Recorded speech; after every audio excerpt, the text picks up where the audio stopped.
name and yells at me. I was suffering with my mom until now. She slaps me, hit me with the slipper. I mean, it's normal though. She even broke my tablet, embarrassed me in front of everyone by yelling and scolding me harshly, gossips me to others by saying I'm lazy and have a bad attitude.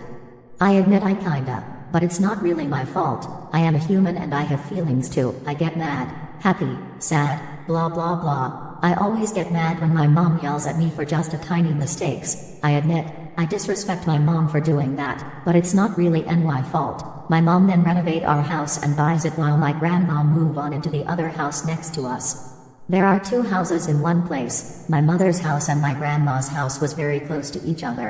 It's hard to explain, but outside, it looks like there's only one house, but inside, there are two houses separated from each other. Sorry for bad explanation. I miss you. He utters, but the Ed is visible mid-December when I knew him. He's charming and everything. He completely captivated me. I loved him more than anyone else, but knowingly me, grew up in an unaffectionate household.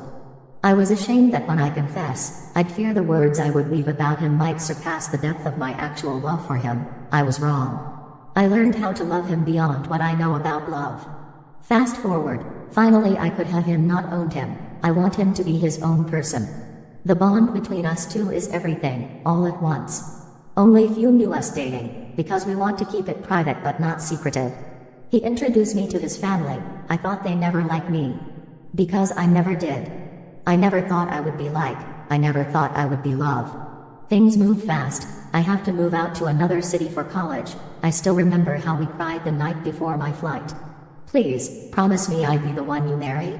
He mumbled. I was certain that he is the one. So I agreed. Few months had passed, the closeness of us altered to distant. I shrug it off for the thought that it's normal. The things never changed, the progress became slower. Until I found out he's seeing another woman. I kept it to myself because I want to keep him. Done keeping it, I get back home. We met in the big field at the back of our house. I hug him tightly. It was the longer hugs we had. But isn't the hug supposed to feel us warm? Then why I'm still shivering. I miss you. He utters, but the Ed is visible as if it's supposed to be that way. Do you love me? I asked yes. With a sigh, if you do, why did you cheat? It was the longest silence we had. The thing about our situation is, I understand why he did it. I can't control his feelings, so I let it be. After that night we broke up. It was strange. Because we part ways with acceptance. Although it's bitter to think that we share the same air, walk the same ground, but our hearts already lost the chance to be as one. I never thought loving would be different to everyone. I never thought it was painful yet peaceful. 6 years had passed. I overhear that they got married in mid-December. So, here's the scoop. I've been on this journey to make my Sundays less up, Mondays coming and more life's cool. So, picture this. I'm on the balcony, sipping my coffee, and Michelle, my sun-chasing chihuahua, is on a mission to conquer the perfect sunbathing spot. She's like a furry sun worshipper, and I'm over here adulting like a champ. It's a scene. But wait, here comes the kicker. Sundays start fine, then suddenly, Monday thoughts storm in, and our terrace? It needs a serious glow-up. We're talking repaint, new tiles, window cleaning, a whole to-do list that's killing my vibe. And then, bam. Amidst this terrace chaos, a light bulb flickers. I stumble upon this tiny sun-soaked nook on our tired old terrace, and guess what? The world shifts. Suddenly, the street noise fades, the freezing cold isn't that biting, and the view? Hey, it's bearable. So there I am, basking in this newfound sunlight nirvana, feeling like I've cracked the code for Sunday serenity. It's like happiness found me in a simple sunbeam. And you won't believe it, I took a page from Michelle's book. She's no genius, just a regular pup, but she's a master of finding joy in sunny spots. So, I thought, why not give it a try myself?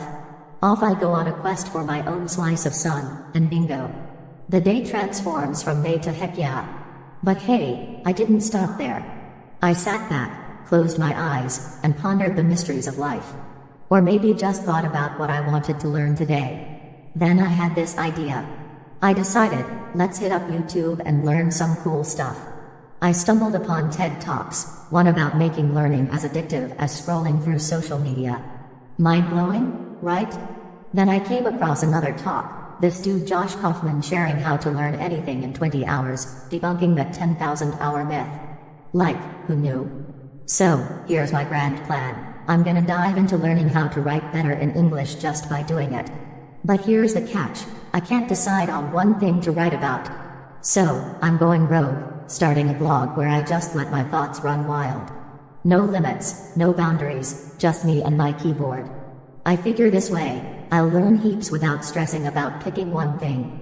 It's like going with the flow, welcoming new knowledge, and penning down whatever tickles my brain. It's my little experiment in free-range thinking. It might just be the secret sauce to unlocking new discoveries. Who knew that a chihuahua's quest for a sunny snooze could be a life lesson? So here's to more sunspots, more curiosity-driven learning, and more Michelle-inspired moments of pure contentment.